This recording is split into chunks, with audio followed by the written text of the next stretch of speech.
4. They kick a field goal late. Ole Miss gets the ball back because, well, I mean, it's not entirely fair to say because they didn't kick a field goal in their first drive, but that would have been 3 points, and the differential could have been 3 points, very much in field goal range, trying to send the game to overtime. Again, a lot of different angles to talk about this one. Let's just start with how the game began. One of the things that we talked about on Friday that has been talked about all season long, Ole Miss may be the best script team out of the gate. And they just marched right down the field against Alabama on the opening possession. Mix up of balls of running the ball, good, well-designed pass plays, quarterback runs. Quinshon Judkins with a couple of big runs on that opening drive. It was all there, except for points. So, question number 1. Should Ole Miss have kicked a field goal on the opening drive of the ballgame and put points on the board? That's an easier question to answer in hindsight, isn't it? Because now you know they didn't get the 4th down. And although there are too many people that think if you kick the field goal there, the rest of the game goes the exact same. Like everything else would have been the exact same and you would have had the ball down 3 instead of 6 with a couple minutes left and a chance to go tie. It's not exactly how that goes. That's a good point, Borky, because if you kick the field goal there, you're immediately kicking off and you don't know where Alabama is going to begin its next drive and what the field position thing is going to be back and forth because Ole Miss was the first to score and it was a field position battle early. It very much could have changed things, but you also failed to put points on the board when 3 was an option. And probably, you still got to snap it, hold it, and kick it. But Jonathan Cruz has been automatic. Yeah. From that range all season long. He has one missed field goal all season long, and it was a long field goal. Everything else he's made this year. For some reason, I am completely bought into the analytical decisions, especially when they probably didn't anticipate to be as good defensively as they were. They were great defensively considering who they were playing against. Heisman Trophy winner had 200 passing yards. Gibbs was basically non-effective. I mean, they were good defensively. Probably didn't expect that. But more importantly, there's a reason Ole Miss fans love Lane Kiffin, right? Because he's different. He's aggressive. That's his brand. Going forward on 4th down is part of the identity of your program. You dance with the girl that brought you, right? Yes, but you also would like the girl that brought you to learn from her mistakes. You would. And the game against Alabama started the exact same way a year ago in Tuscaloosa. 3 would not have made the difference a year ago, clearly. I think they thought 3 wouldn't make a difference this year either. They may very well have thought that. Here to me is one of the interesting things from the Ole Miss-Alabama game. For the first time in a long time, Ole Miss was as good as Alabama. They matched up with Alabama at basically every position on the field. Receivers had good games, both Mingo and Malik Heath. Malik Heath had a really big game. Quinshon Judkins goes for over 135 yards. Ole Miss gets 3 sacks of Bryce Young. There are a lot of things that you can point to as the difference in winning and losing the game. But there's only one thing that you can point to that really, truly is the difference in Ole Miss winning or Alabama winning. And his name is Bryce Young. He was the difference, period. Yeah. And it wasn't his arm. I mean, he was incredibly efficient, 21 of 33 for 209. Not a ton of yards through the air, but 3 touchdown passes, and 2 of the 3 touchdown passes were absolute dimes. But more than that, 7 carries for 10 yards. Okay, we got to factor in some sack yardage because there were about 3 runs where he moved the chains for Alabama on a 3rd down to keep drives alive. He was absolutely outstanding. Well, and not just runs either. And it goes back to something I think that was one of the 2 questions. The way I answered it was with Bryce Young, keeping plays alive with his feet, and that's exactly what he did. Ole Miss at times did a pretty good job of pressuring him, but at times they just left him too much time in the pocket. And I mean, this Alabama team they ran the ball a little bit better in this game, but they're surprisingly one-dimensional, and they really rely on Bryce Young more than. Here's one of those runs right here. This is a big, gets it close to a first down there. I was surprised that Ole Miss wasn't able to bring more pressure against him, considering that how one-dimensional that Alabama offense really is. I thought it changed in the second half too, right? They got more pressure on him in the first half, and then they got pressure on him late in the ball game when they brought extra guys, especially one play where they brought a blitz up the middle and got to him and got a sack. But Ole Miss did more three-down lineman stuff in the second half than they did in the first half. They kind of came out with that four-down look, and my guess is some of that had to do with, I mean, Katie Hill had to leave the game. Gordon had to leave the game for a little while, so they started losing bodies up front. You know, you can't go to four-down defensive linemen when you got nobody to put in the game. That was part of what I thought the thought process was, is when you lose two reliable defensive tackles, who do you put in at that point to stay in a four-man front? But as you mentioned, I mean, a game like this, you can point to a dozen different plays that if it goes one way or the other, it's a game changer. Cedric Johnson had Bryce Young locked up in the backfield, and Young and his infinite ability to get away from bad situations got out of his grip. I mean, you got a 270-pound defensive end that's got a hold of him, and he just gets away, dumps it off, big game. If Johnson gets a sack there, the outcome of the game is different. If Zach Evans lands on the ground instead of an Auburn player when he gets lit up and doesn't fumble the ball, that changes the game. Little things here and there, just so close, and Alabama made just one more play than Ole Miss did. And it feels like the play you just referenced was the most important play in the entire ball game, right? Ole Miss is leading 17-7, right? They're up 17-7 with the ball. With the ball, 2 minutes to go in the half? With closing in on halftime. You know, you'd love to drive down and see if you can get points on the board, but more than anything, you're trying to get to the locker room with a 2-score lead. And you know how Lane Kiffin calls plays. If you get a little success early in a drive, then you press the gas pedal down on the tempo. But I think Ole Miss was going to be careful on that drive. Worst case scenario, you punt it away and you make Alabama go a long way. And in that first half, they had not proven that they could consistently go a long way. Now, who knows how it would have turned out. But instead,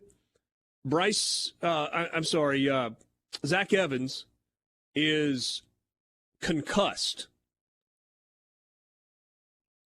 We can talk about whether or not that should have been targeting, and I think it's incredibly debatable.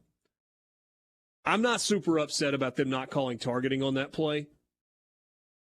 In terms of the letter of the law, was it forcible contact to the head or neck area, but he's not a defenseless player because he's a runner? I thought it was a pretty good football play, and it was a bone-jarring hit.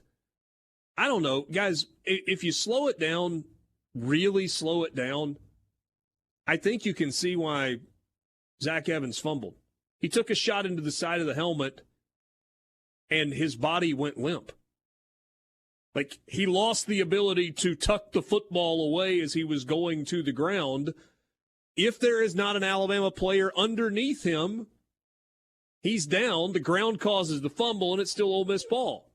But because there was an Alabama player underneath him, he hit the player. That's when the ball came out before he hit the ground. It was absolutely the right call on the review.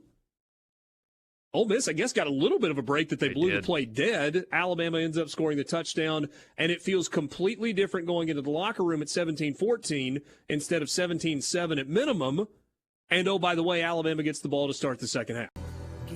I think we'll get into a lot of what you're asking about. Let me just zip through these. Any targeting on that play with Zach Evans? If that hit at that speed is a targeting call, take the helmets and pads off of them. When the defender went to hit him, he aimed where his mid-chest would be. By the time Evans arrived at the contact point, his head was ducking into the contact. That's Chase from Columbus. Yeah, I don't disagree with that. I've seen that called targeting.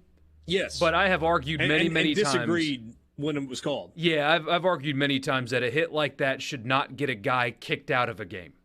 Yeah, I agree with that.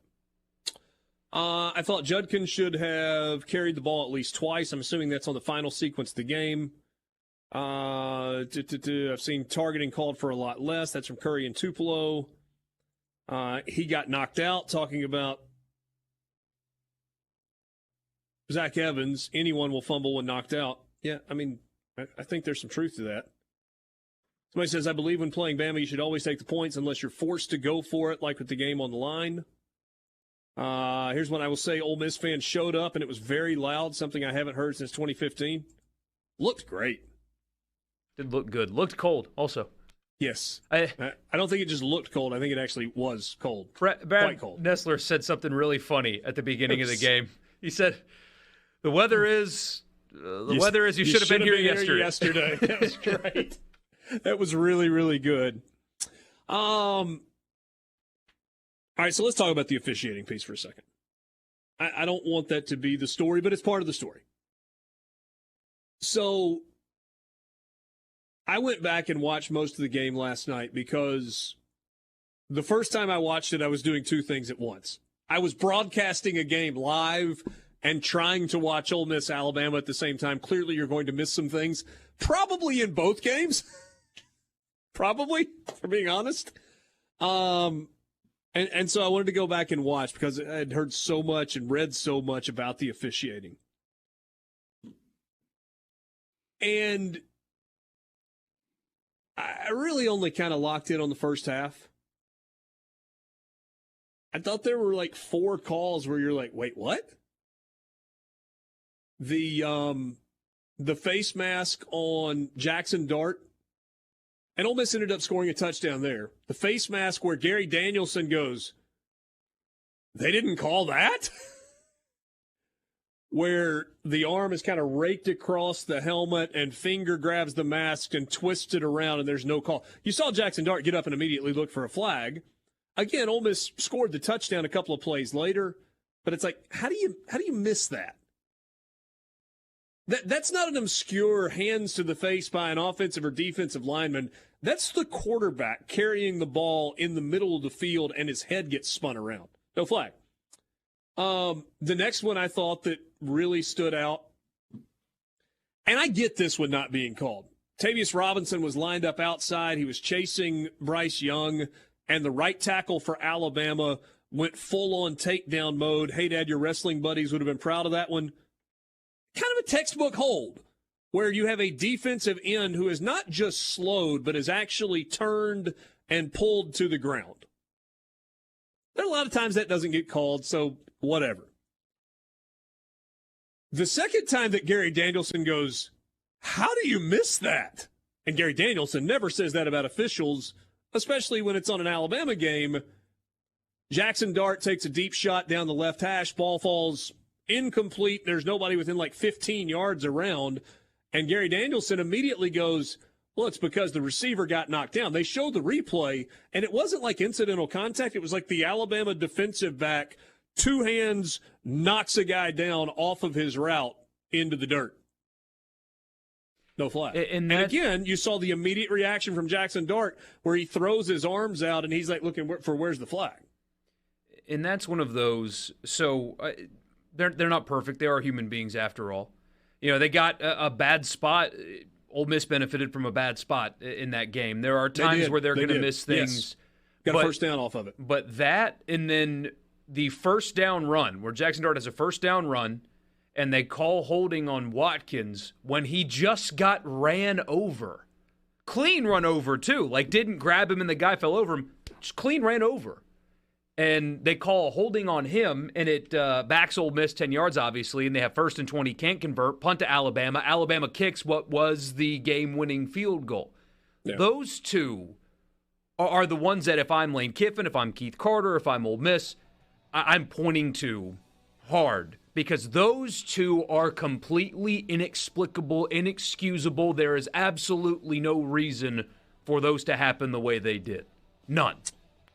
The one to me that was most egregious out of all of it is Dallas Turner sacks Jackson Dart, uses his head to push himself up off the ground with one hand. Okay, live with that, whatever. And then reaches back down with 2 hands and takes the quarterback's head and slams it into the dirt a second time. I just wonder if you flip the jerseys, if that one gets called. But there are times where, like Brandon Marcello, who's been on this show, when he said that Kiffin's frustrations after the game were him expressing that he's hit his ceiling. And I thought, Brandon, your read on what he said is the exact opposite of what he was saying. Ole Miss did not give Alabama their best shot. That's why he was so mad. And that's what, there's no such thing as moral victories. And there are some people, like in my live chat last night, that were like, oh, well, they played so well, but it doesn't matter. They didn't win. And they could have, and they should have. They had a fumble, and I know he got hit hard, but a fumble. There were correctly called untimely penalties. They had 6 trips to the red zone, only 3 touchdowns. They didn't give Alabama their best shot. That's why your coach was so frustrated. Missouri gave Georgia their best shot. Should have won the game. But Missouri can't play any better than that. Ole Miss can play a lot better than they did. They did not play a perfect game. They can be much better at quarterback. They can be much better on the offensive line. And they can make fewer mistakes. And they still should have won the game. That wasn't their best shot at all. So, if I was an Ole Miss fan listening to this, really listen to what Lane Kiffin said after the game and adopt his mindset. Don't be proud of your team because they played close. Doesn't matter. You're paying him $7.5 million a year. That number's going to climb exponentially here soon. You're not paying him. It says Brandon Marcello has to tuck his Auburn jersey underneath his button-up shirt when he's out doing his job. You've an Arkansas fan. He just lives in Arkansas. He went to Arkansas. Either way. Adopt his mentality. I know, Richard. Look at that little smug look on your face. I know Richard Cross isn't going to get on somebody about maybe having a little homer tendency towards. I know that's not going to happen on this show.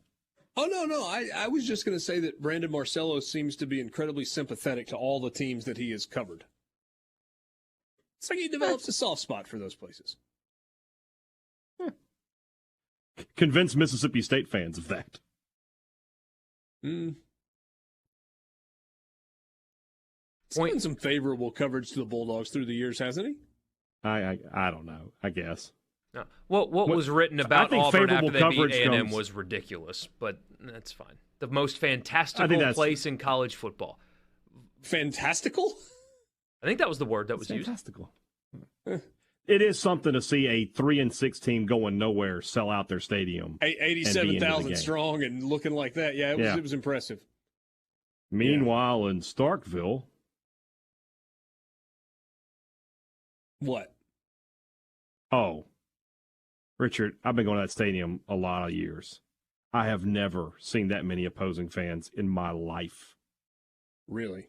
The east side. I mean, there's a picture. I tweeted out a picture of it. MSU did one of those panorama shots, and you can see it, man. There are so many. When I went out Friday night for dinner, I was like, gosh, there's a lot of Georgia fans downtown. But, man, I did not expect them to be that many. The whole east side was red and black.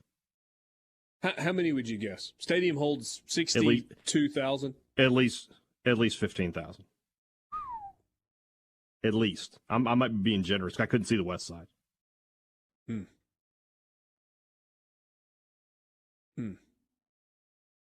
Bobby in Batesville says Jackson Dart looked so very defeated by the end of the game. I think some of his decisions came from feeling the refs were against him at that point. That's just what I saw, trying to keep my emotion out of it.